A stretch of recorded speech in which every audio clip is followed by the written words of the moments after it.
भाई आपण परिचय दिंतु अरुण कुमार महापात्र कौन कहे आपण पंचायत केमी कौन चलती भोटिंग कार्यक्रम ये जो गणतंत्र महापर्व जो मैंने आज सामिल होती मुझे आज मोर मत सब्यस्त कर बहुत खुशी लगुच लोकर उत्साह अच्छी नुआ सरकार गठन हम विकास धारा को आगू ने नुआ नेतृत्व युव नेतृत्व निश्चित भाव में फलप्रद हम भल चलिए जेहेतु खरा बहुत हो गुड़गुड़ी आपंकर कौन ये सब सुविधा कर सुविधा तो सब प्रकार सुविधा अच्छी जलपान सुविधा अच्छी आपने आदर्श बुथ भाव परिगणित होती मोटामोटी भाव देखा गले कौन त्रुटि ना किंतु छोट छोट समस्या देखाई अनेक क्षेत्र में देखा जे लोकों पाखे वोटर आई कार्ड अच्छी किंतु वोटर लिस्ट ना कि लोक भोट दबार वंचित होती किंतु आमर निर्वाचन अनुबंधित धारा 49 ए अनुजाई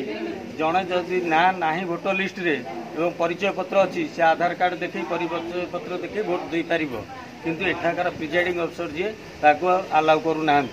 तेणु से आम उपरिस्थ अधिकारी को जनईचु आशा करूँ शीघ्र समाधान हो केते प्रतिशत भोटिंग सैला तो पाखापाखि 55% भोट सरी बोली मोर आशा धन्यवाद आप परिचय दिखाते कौन कहे केमती कौन चलती मतदान कार्यक्रम केते प्रतिशत भोटिंग सैला आप जेहेतु खरा गुड़गुड़ी बहुत हो लोक मैंने कौन सब सुविधा कर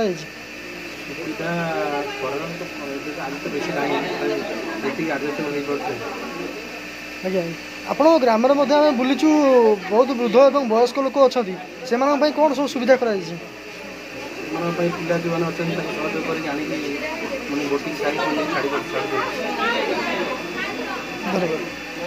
परिचय दिखाते दिनेश महापात्र तेंतुल कौन कहे आप पंचायत रे भोटिंग कार्यक्रम हो पंचायत आम बूथ आदर्श बूथ आम तौसा पंचायत सब शांति श्रृंखला भोट मतदान करते केते प्रतिशत लोक आप भोट दान कर सारे एवं सुधा 70% भोट हो गला 90% हम बोली आम आशा आप भोट दान बेले किसी असुविधा घटी कि असुविधा घटे केवे घटे आज्ञा जेहेतु खरा बहुत हो गुड़गुड़ी होमर लोक मैंने कौन सब सुविधा करते लोक मैं सब पानी सुविधा रही सुविधा सब सब सुविधा कौन भाव एथर क्या क्या मध्य लड़े हम एथर भाव एथर लड़ाई हेनी एथर एकतरफा भोट हम बोली मत जहाँ खबर पाऊ केमतिया नेता आप चाहूँगी आमर गाँव लोक आम गाँव पुओ आम चाहूँ आज्ञा धन्यवाद।